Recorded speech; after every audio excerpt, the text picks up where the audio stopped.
about to walk the new Stonehenge landscape permissive path from Stonehenge Bottom all the way to Byway 12.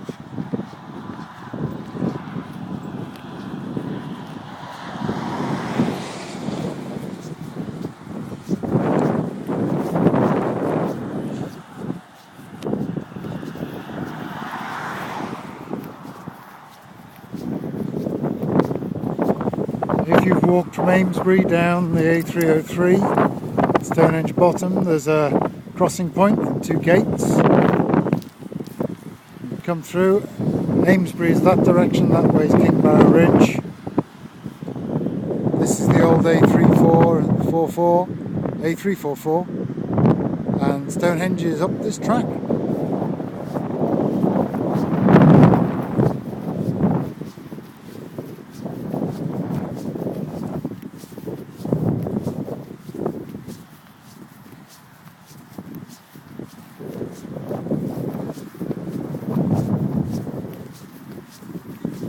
This track is open for pedestrians and cyclists. It's not a bridleway, it's not a public right-of-way, it's a permissive path, which in theory means that permission to walk it or cycle it could be withdrawn at any time. But no horses and carts, no motorised vehicles, just pedestrians and cyclists. There's a gate through into the National Trust landscape just here.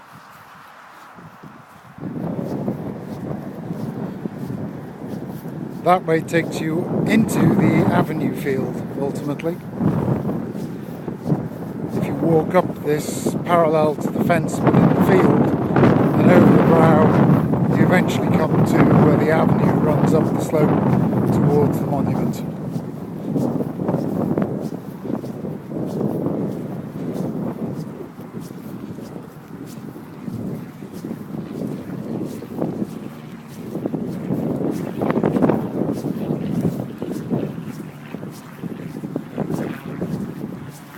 Dogs are allowed.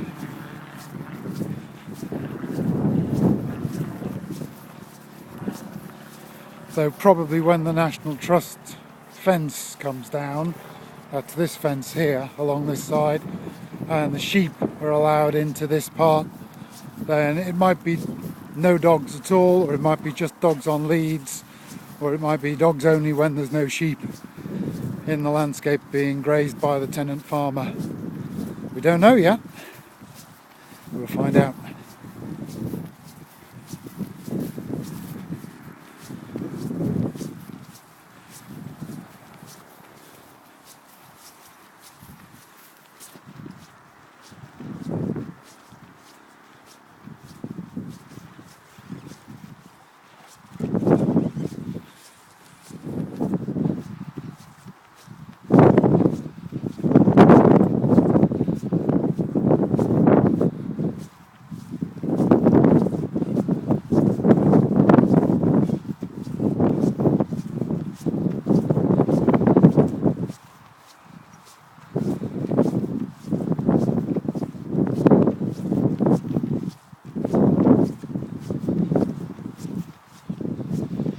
Here on the left is a Bronze Age bell barrow called Amesbury G11,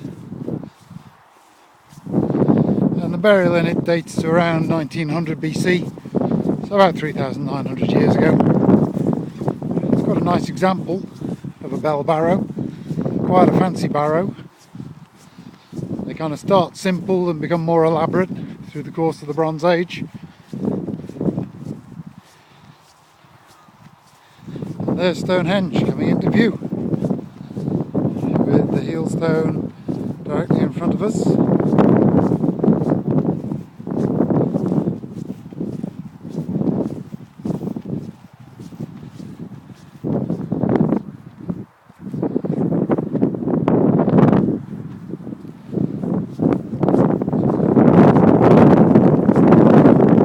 The fence pushes us across to this side of the old road now. So there's about a 4 4-metre wide strip.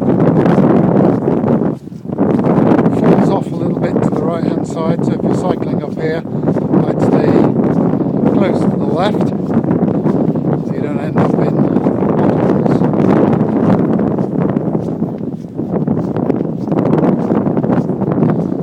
Quite an inobtrusive fence. It'll weather down, the posts will weather away. Oh, there used to be a hawthorn tree here. It's been chopped. That's possibly a shame. It could have made it past it fairly simply, but it's gone now.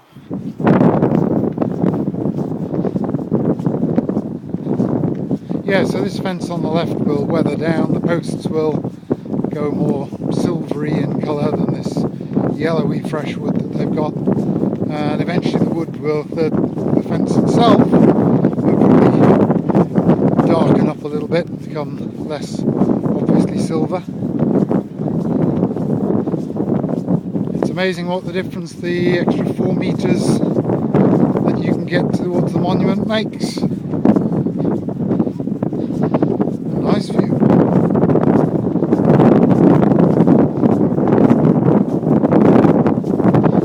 There's the heel stone.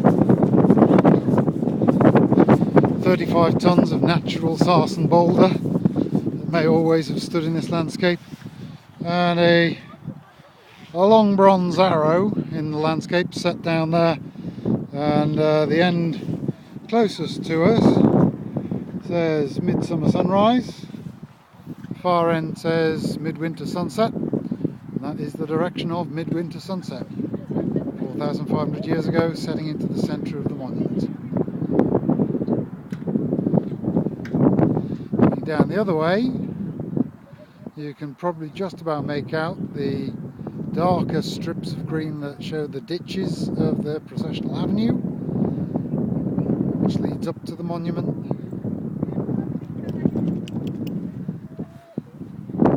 And the avenue continues underneath this section of the old road, continues underneath that walkway bridge, where it joins up with the 5,000-year-old henge bank and ditch. The avenue is about 4,500 years old, 4,300 years old. The bank and ditch around the monument itself is 5,000 years old. So, a little closer.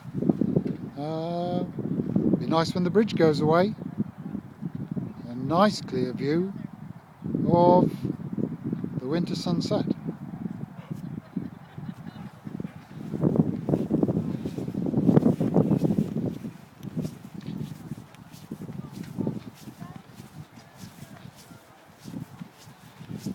Here on the right hand side is an 18th century turnpike milestone.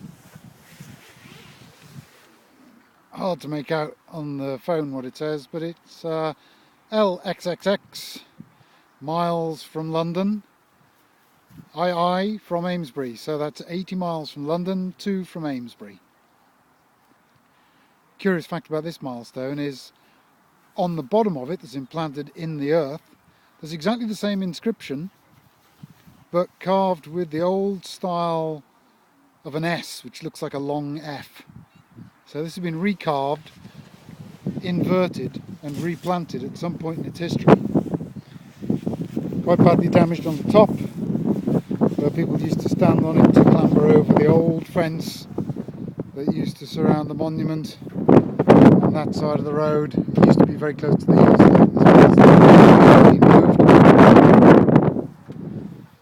It could do with some TLC.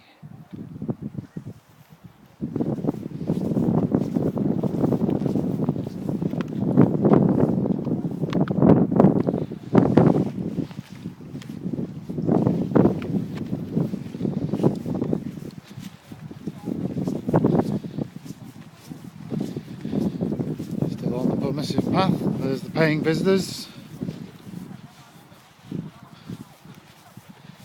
It's free over here, it's free over there.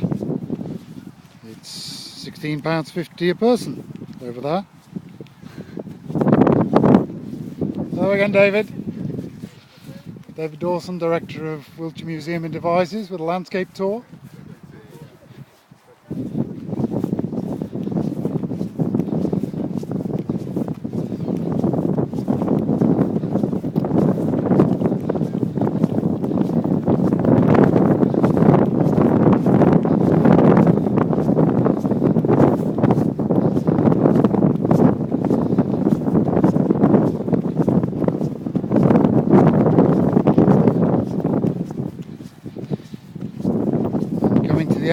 section of the new Permissive path.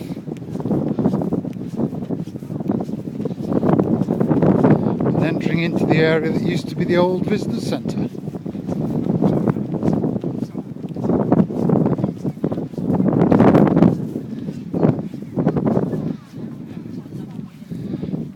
So that line of fence posts around that silver fenced off area, down to the bushes you can see in the valley bottom, around to the turning circle and back along this line where my dog is having a lovely run. That's where the old visitor centre used to be. And we're standing on what was the spot where the tunnel used to go under the A344. Hello Ollie.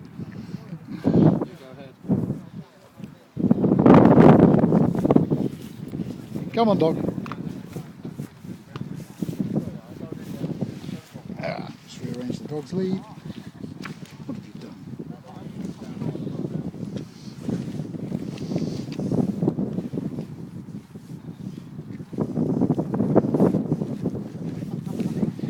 Come on. Come on. So, I remember when all this used to be car parks.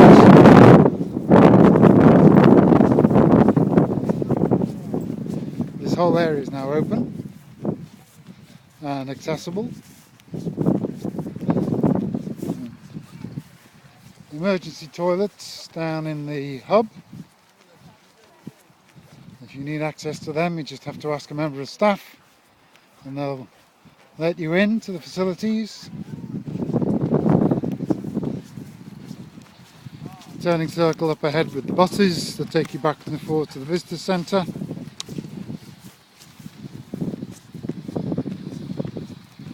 This area of the landscape we're approaching now, just downslope of those buses, is where the nearly 10,000-year-old Mesolithic post holes are sighted.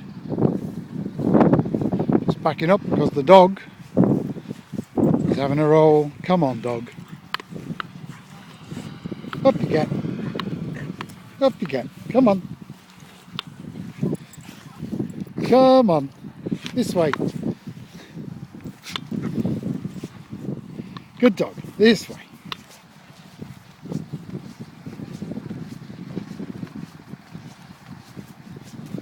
So when this car park was being extended in the 1960s, the archaeologists in charge of the project, the Vatchers, uncovered 3 large post holes which had some pine charcoal in the bottom of 2 of them that allowed them to be dated. And the first one comes in about 7,900 BC, the second one a couple of hundred years later, no dating from the third one. And they're over here. Here's the third one, marked with an emblem that depicts the size of the post estimated to have been planted in here sometime nearly 10,000 years ago. One there, buses up there. Second one is here. For a bit of context, there's the landscape, that's the trackway, Byway 12, Larkhill, Kingbower Ridge, Stonehenge. This post hole is the second in the line. Dating evidence from this one suggests about 7,600 BC, thereabouts.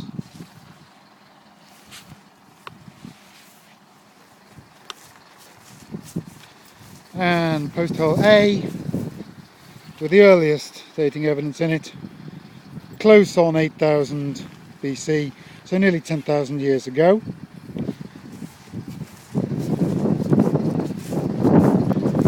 And they'll run in a line roughly east-west, and they point to this tree throw where a large tree has gone over at some point in the indeterminate past. Chances are it was in Mesolithic times as well, and maybe the post holes are commemorating this large tree in the landscape, which was otherwise mostly bare of collections of trees, the occasional one here and there, mostly scrub. So roughly east-west to there. 1, 2, 3 Mesolithic post holes, 1 Mesolithic tree throw. The permissive path fence continues here.